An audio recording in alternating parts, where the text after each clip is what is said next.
Some men break loud. They flip tables. They scream until their vocal cords tear. They slam doors so hard the drywall cracks and pictures fall off the living room walls. I am not one of those men. I break quiet. And if you've never watched a quiet, working-class man break, after 4 straight years of being pushed into a corner, let me tell you something. It is the most terrifying thing you will ever witness. Because when a loud man breaks, you know where his anger is going. But when a quiet man stops taking the hits, when he finally lays down the heavy load he's been carrying for a family that didn't appreciate it, the world around him goes dead silent. The kind of silence that happens right before a Texas dust storm tears the roof clean off a house. Right now, I am standing with my shoulder blades pressed flat against a cold concrete support pillar at Terminal 3 baggage claim inside Austin Bergstrom International Airport. The air in here smells like stale jet fuel, floor wax, and expensive perfume from people coming back from vacations I could never afford to take. All around me, families are hugging, business travelers in sharp suits are barking orders into their AirPods, and luggage carousels are clanking to life. Nobody is paying attention to me. Just a 48-year-old guy in a faded flannel shirt, scuffed workhog steel-toe boots, and hands calloused from 25 years of tearing off hot asphalt shingles on Texas roofs under a brutal 100-degree sun. They think I'm just another tired father waiting to pick up his daughter from a summer getaway. They don't know what's about to walk through those automatic sliding glass doors, and they certainly don't know what I've put in motion. At 4:12 p.m., the doors hiss open.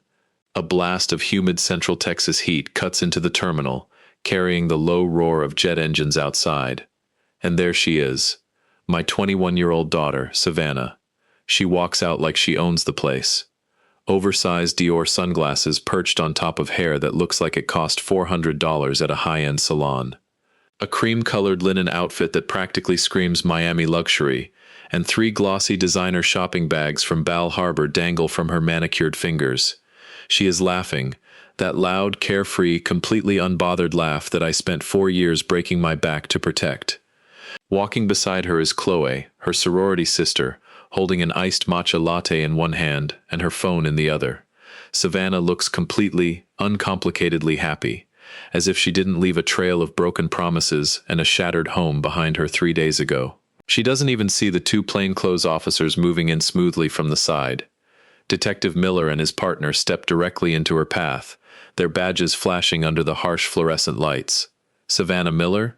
Detective Miller's voice is calm, flat, practiced. Savannah stops, sliding her designer sunglasses down her nose. A sharp flicker of annoyance crosses her face. Yeah? Can I help you?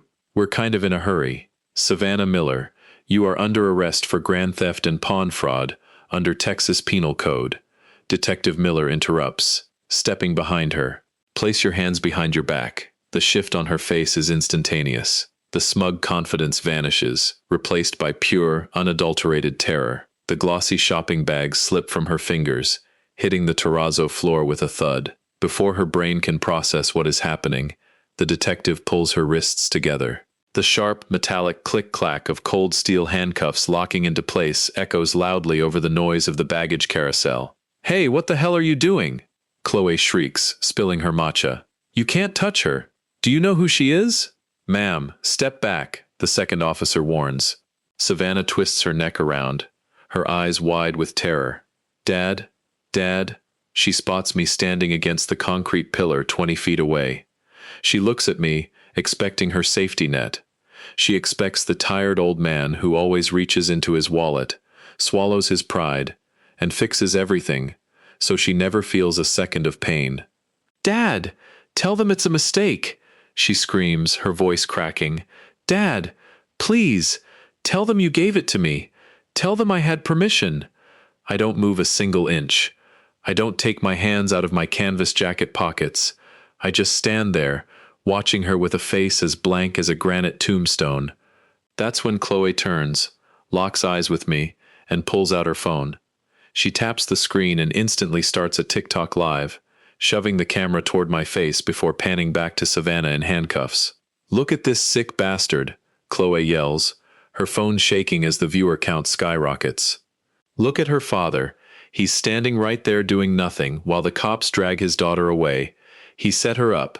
He's an abusive, toxic narcissist who's framing his own kid. We are live right now. This psycho dad is getting his own kid arrested over nothing. A crowd of travelers instantly forms around us, pulling out their smartphones, filming the scene, staring at me like I'm an absolute monster. "Ma'am, lower the phone and step back right now," the second officer barks, forcing Chloe back against the wall. "Dad, please." Savannah's scream turns into a raw, desperate sob as they steer her toward the exit. Hot tears stream down her face, leaving thick lines of black mascara running down her cheeks. "Dad, I'm sorry. Don't let them take me." "Dad," I look directly into my daughter's eyes through the flashing phone screens. I don't yell. I don't wave. I don't step forward. I just stand against that pillar, feeling the heavy, solid weight of what sits inside my inner coat pocket, resting right over my heart. I watch the automatic glass doors slide open. I watch the Texas heat swallow her up as the officers lead her to the squad car. And then, I watch the glass doors hiss closed. Now, let me back this story up 72 hours. Because to truly understand how a loving father ends up watching his only child get dragged away in handcuffs, you need to know what was stolen from my home. And trust me, it wasn't just a piece of gold. The blistering Texas heat baked the earth until the horizon shimmered like molten glass. I pulled my battered pickup into the gravel driveway, the engine dying with a rattling sigh. Every muscle in my 52-year-old body throbbed with deep fatigue. For 11 hours, I had been pinned against a tin roof under a scorching 100 degrees Fahrenheit sun, tearing away rotting shingles while sweat stung my eyes. My hands were calloused and caked with tar. Physical agony was an old friend, but what truly crushed me was the suffocating silence of the empty house waiting for me. I unlaced my boots on the porch and stepped barefoot onto the cool hardwood inside. The house was thick with the lingering ghost of Clara, my wife who had passed 14 months ago from cancer. Without turning on the lights, I walked down the hallway to the master bedroom. This was where my daily ritual began, a painful habit I clung to just to survive my grief. Every afternoon, no matter how exhausted I was, I opened Clara's dresser, reached past her silk scarves, and lifted a small green velvet box.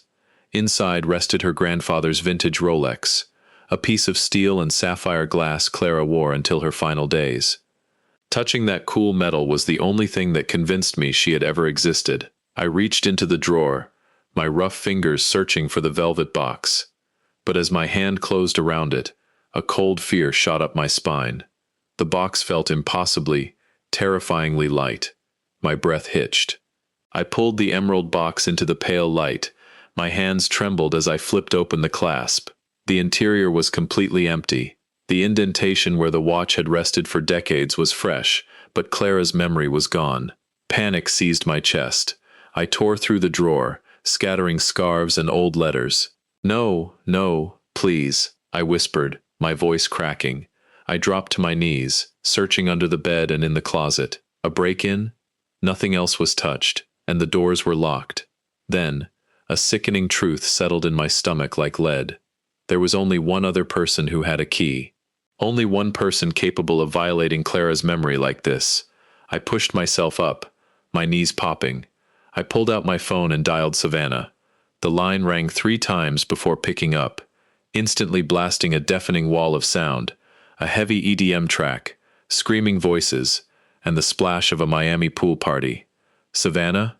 I demanded, my voice a mix of exhaustion and rising rage. "Dad? Ugh, why are you calling me right now? I'm literally in the middle of something." Savannah's slurred voice came through over the pounding bass. "Where is your mother's watch?"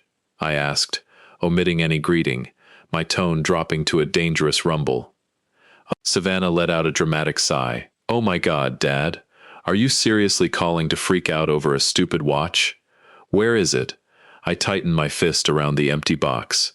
"You were the only one here this weekend." "Okay, stop aggressive vibing me. It's super toxic."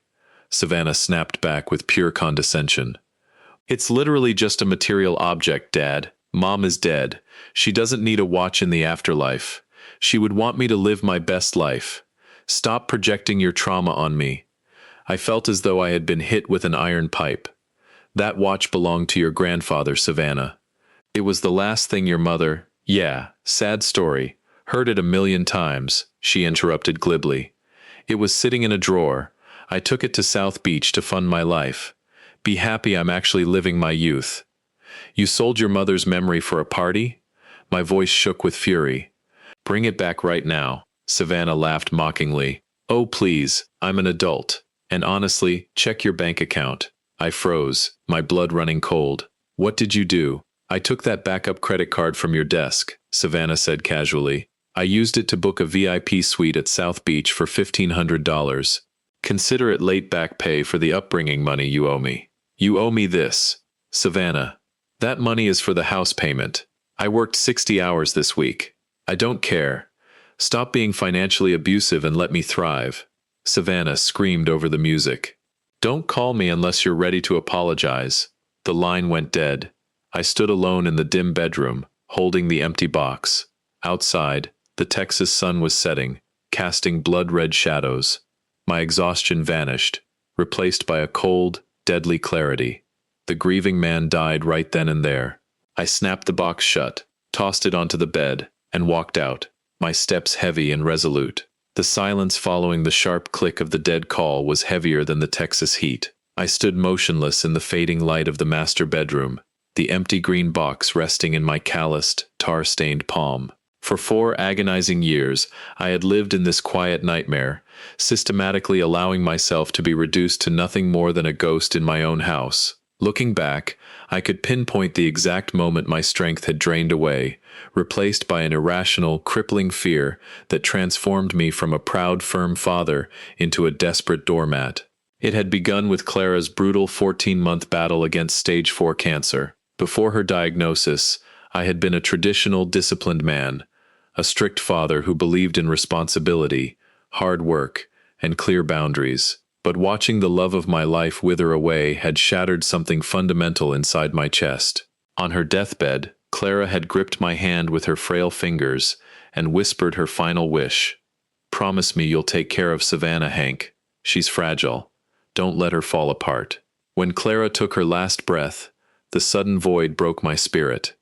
As a grief-stricken father, I became terrified that if I pushed my teenage daughter too hard or set any boundaries, I would lose her too. That paralyzing terror became my prison. Slowly, Savannah recognized this weakness and weaponized it, learning that her father's grief was a blank check with no expiration date. A toxic cycle of indulgence took root. The first real test came when Savannah was 18. Fresh out of high school, she took my pristine SUV out for a midnight joyride after drinking with friends, plowing it directly into a concrete guardrail. Instead of taking responsibility, she sat on the curb hysterically sobbing, accusing me of neglecting her emotional needs. I didn't reprimand her. I quietly absorbed the $2,000 insurance deductible, draining my meager savings while taking on extra roofing shifts to replace the wrecked vehicle, begging her to forgive me. The pattern grew increasingly destructive. When Savannah was accepted into UT Austin, I felt a surge of hope. But within 3 months, she stopped attending lectures, declaring that formal education was a capitalist trap. She dropped out without telling me, yet demanded that I continue paying $1,800 a month for her luxury high-rise apartment near campus. I knew I couldn't afford it. Inflation was skyrocketing, roofing materials had doubled in price, and my small contracting business was hemorrhaging money. Yet, out of sheer fear that she would cut ties with me completely, I quietly signed the checks month after month, working 16-hour days under scorching suns while eating cheap canned soup in my cold kitchen. In return for my sacrifice, I received nothing but cold indifference. For 4 consecutive years, I had not received a single happy birthday phone call or a Father's Day card. The only notifications that ever lit up my phone were Venmo requests accompanied by demanding messages, need $500 for rent top-up now, or transfer $300 for grocery emergency. A particularly bitter memory flared in my mind, illuminating the full extent of Savannah's malice. Just 2 weeks ago, I had scheduled a long-overdue doctor's appointment. Years of hauling heavy bundles of shingles up steep ladders had destroyed the cartilage in my left knee, causing excruciating friction that left me limping by noon.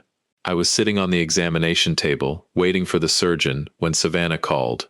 She wasn't asking for help. She was screaming hysterically, threatening to self-harm and end her life if I didn't instantly transfer $3,000 for her upcoming spring break trip to Miami. If I don't go, my entire social circle will abandon me, Dad. It's your fault if something happens to me, she had shrieked before hanging up. Terrified, I walked out of the clinic before the doctor even entered, abandoning my own health. For the first time in 4 years, however, I had been forced to say no. Inflation had pushed my business to the absolute brink, and I simply did not have $3,000 in liquid cash. I called her back, trying to explain my financial reality. Savannah listened in stony silence, uttered a cold, "You're ruining my life," and hung up. Standing in the quiet bedroom now, looking at the empty box, the horrifying truth clicked into place. She hadn't come home last weekend to visit me or honor her mother's memory. She had come home to execute a cold, calculated robbery. Because I had refused to give her the money for Miami, she had broken into Clara's dresser, stolen the priceless family heirloom, and snatched my emergency credit card. The realization washed over me, not with sorrow, but with a sudden, icy stillness. The 4 years of guilt, fear, and pathetic submission evaporated in an instant. The husband who promised to protect his daughter had tried, but the father finally realized that his leniency hadn't saved Savannah. It had created a monster. I closed my eyes, took a deep breath, and felt the warm, helpless doormat inside me die forever. The engine of my ancient Ford F-250 roared to life with a mechanical rumble. I backed out of the driveway, setting my course toward the edge of town. Inside the cabin, I didn't turn on the radio. I drove in absolute quiet, listening only to the steady hum of the tires against the blacktop. My hands gripped the steering wheel, my calloused knuckles stark white. The Texas twilight bled into dark purple, but my gaze was fixed straight ahead. The grief and pathetic hesitation that had paralyzed me for 4 years were gone. In their place remained an icy, unbreakable resolve. 10 minutes later, the truck pulled up outside Lone Star Pawn and Gold. The building was a squat concrete structure flanked by iron bars over the windows. I pushed open the glass door, the chime ringing sharply. Behind the bulletproof counter stood Buck, a burly, gray-bearded man with neck tattoos, wearing a denim vest over a black t-shirt. Buck was a cold veteran of the trade, who barely looked up from the shotgun he was cleaning until I approached the counter. "Can I help you, buddy?" Buck grunted, his voice like grinding gravel. "I'm looking for a watch," I said, my voice dropping into a low, even cadence. "A vintage 1978 Rolex Datejust. Ladies model. Steel band, sapphire glass." Buck narrowed his eyes, studying my sweat-stained shirt. Without a word, he turned and walked over to the display case. I followed his movements. There, sitting on a black velvet pedestal between 2 old shotguns, was Clara's watch. The silver band caught the harsh fluorescent light, gleaming with familiar elegance. "Young girl brought it in 2 days ago," Buck said flatly, pointing at the glass. "Said it belonged to her grandmother and she needed quick cash." I swallowed hard, staring at the watch. "How much did you give her?" Buck shrugged. "Watch is worth 12 grand on the secondary market. I gave her 1,200 in cash. She took it and ran. $12,000 worth of sacred memory, sold for a fraction of its value just to fund cheap drinks and Miami pool parties." The absurdity struck me like a physical blow, but my face remained a mask of stone. Before I could speak, the door chimed. Detective Miller of the Williamson County Sheriff's Office stepped inside, his expression grave. I had called the precinct from my driveway, reporting the theft of both the heirloom and my credit card. "Mr. Miller," the detective acknowledged, stepping up to the counter. He turned to Buck, displaying his badge. "Buck, I need to see the pawn ticket and the seller's sworn affidavit for that timepiece." Buck slid a carbon copy document through the glass opening. Detective Miller opened his file, comparing signatures against his tablet. His brow furrowed into deep lines. "This changes things," Detective Miller said, turning his tablet toward me. "Your daughter didn't just sell stolen property. When she filled out this declaration, she checked the box certifying under penalty of perjury that she was the sole legal owner.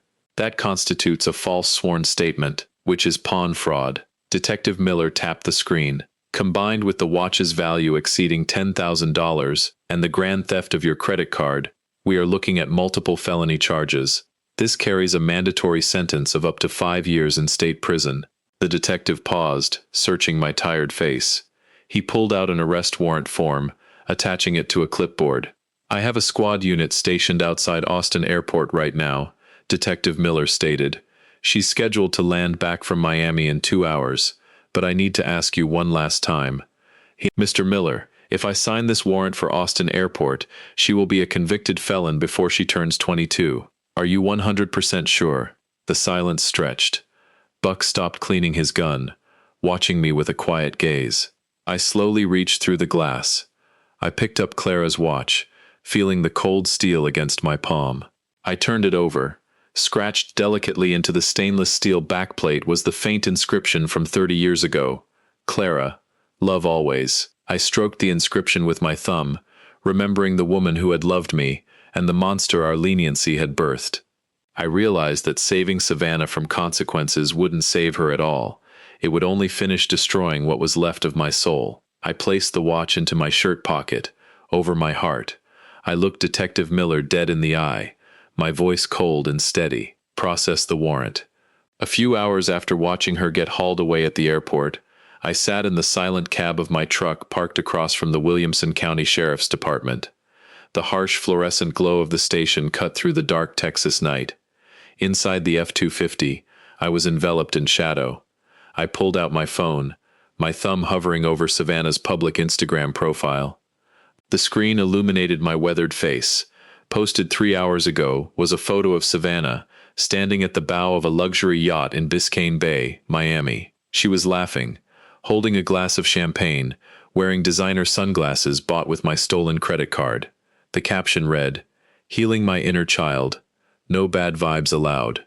A bitter smile played at the corner of my lips. While I had spent 11 hours roasting on a tin roof under a 100 degrees Fahrenheit sun, while I had been agonizing over Clara's empty mahogany drawer, my daughter had spent my sweat and tears to build a facade on the internet. I locked the screen, tossing the phone aside.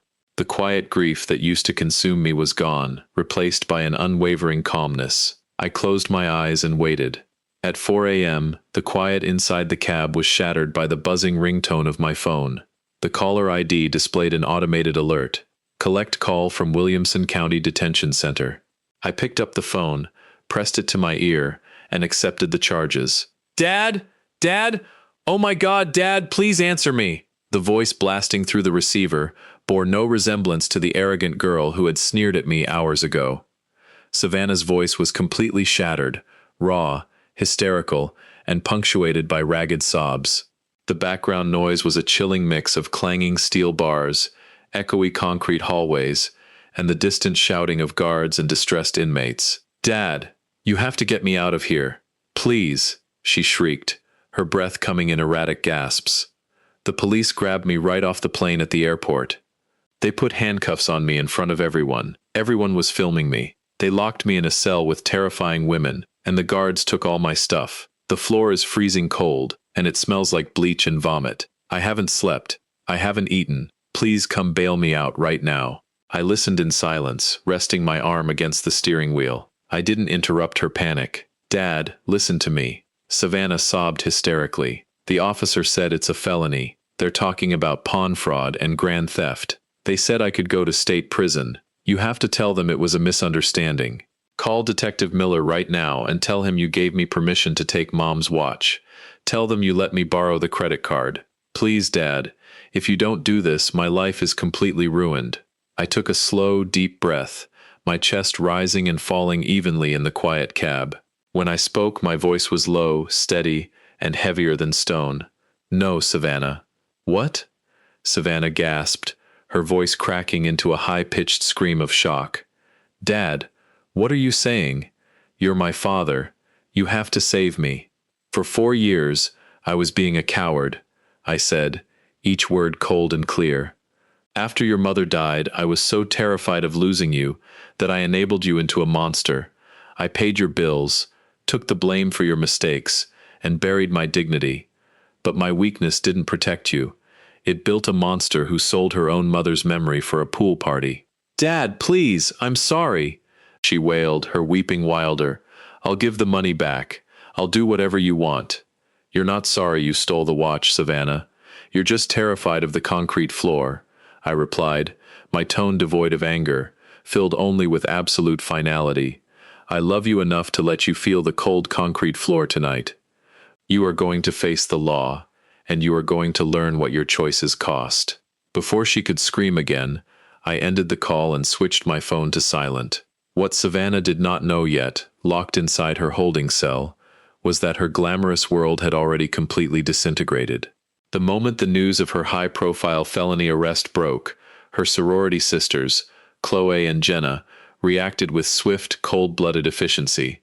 Panicked that being associated with a grand theft felon would destroy their own reputations, they launched a total purge. Within 30 minutes, Chloe and Jenna wiped every photo featuring Savannah from their Instagram, TikTok, and VSCO feeds. They blocked her number, locked their accounts, and drafted an urgent email to the university's sorority executive board, demanding Savannah's immediate expulsion from the chapter to protect their personal credibility. The very social circle she had stolen from her father to impress had erased her existence before sunrise. Outside the police station, I put my truck into gear. I patted my shirt pocket, feeling the solid shape of Clara's Rolex resting safely against my chest. I turned onto the dark highway, driving home to my quiet house, ready to face the morning. In the 3 days following Savannah's arrest, I executed a swift, methodical severance of every financial artery keeping her parasitic lifestyle alive. Standing in my dusty workshop, I made phone call after phone call with a calm, surgical precision.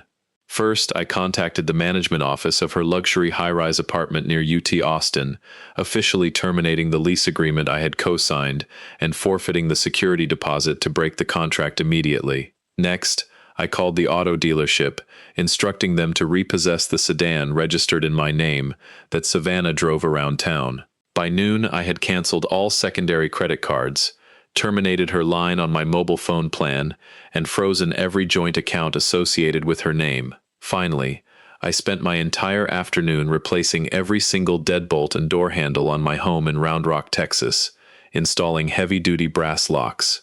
The weak, enabling father was gone. Only a man reclaiming his dignity remained. On the third afternoon, a battered sedan pulled up to the curb outside the Round Rock house, dropping Savannah off before speeding away. Dressed in the same rumpled clothes she had worn on her flight back from Miami, Savannah stumbled up the gravel walkway. Her eyes were bloodshot, her hair matted, and her face drained of all color after 72 hours inside a cold county holding cell.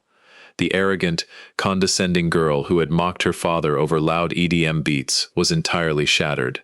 Trembling, Savannah reached into her purse, pulled out her house key, and jammed it into the front door lock. It wouldn't turn. She twisted it furiously, rattling the brass knob in desperation, but the new mechanism remained completely frozen. Panic surging through her chest, she began pounding her fists against the heavy oak wood, crying out in a cracked, hoarse voice. The heavy door swung open. I stood in the doorway, tall, stoic, and unyielding against the afternoon sun. I didn't say a word. I simply reached down, picked up a single duffel bag packed with her old clothes, and set it down on the porch right at her feet. Savannah collapsed to her knees on the hard wooden planks, sobbing hysterically as she grabbed at the hem of my jeans. "Dad, please, please don't do this to me," she wailed, her voice cracking with pathetic desperation. "It wasn't my fault, Dad. It was Chloe and Jenna. They pushed me into it. They told me you had plenty of money, and that you owed me. They manipulated me, Dad. I swear I'm going to get a job. I'll work anywhere. I'll pay back every single cent for the watch and the hotel. Just please don't lock me out." I looked down at my daughter, my eyes holding no anger, no hatred, only a profound, icy clarity. I gently pulled my pant leg from her grip, stepping back into the entryway. "You didn't sell a watch, Savannah," I said, my voice dropping into a low, echoing rumble that froze the air between us. "You sold the last memory of your mother for a few nights in Miami. You called me toxic. Now you get to experience what toxic reality looks like without my money." Without waiting for another word, I stepped back, pulled the heavy oak door shut, and slid the heavy brass deadbolt into place with a sharp, final click. Outside, Savannah's screams and frantic pounding echoed against the wood for 20 minutes before fading into the quiet Texas heat as she finally dragged her duffel bag down the driveway. That evening, a cool breeze swept through the backyard, rustling the leaves of the old oak trees. I stood by the outdoor grill, flipping 2 thick steaks over glowing charcoal embers, the rich aroma filling the night air. The oppressive weight that had crushed my chest for 4 long years had dissolved completely. I sat at the wooden patio table, enjoying my meal in peace, while listening to the rhythmic chirping of Texas crickets under the starlit sky. After dinner, I walked inside, entered the quiet master bedroom, and opened Clara's mahogany dresser. I reached into my shirt pocket, pulled out the vintage Rolex, and placed it back into the emerald velvet box. The watch rested perfectly in its original place, its second hand ticking silently in the soft lamplight. I closed the velvet box, climbed into bed, and for the first time in 4 long years, slept deeply and peacefully until the morning sun broke across the horizon. All was finally quiet.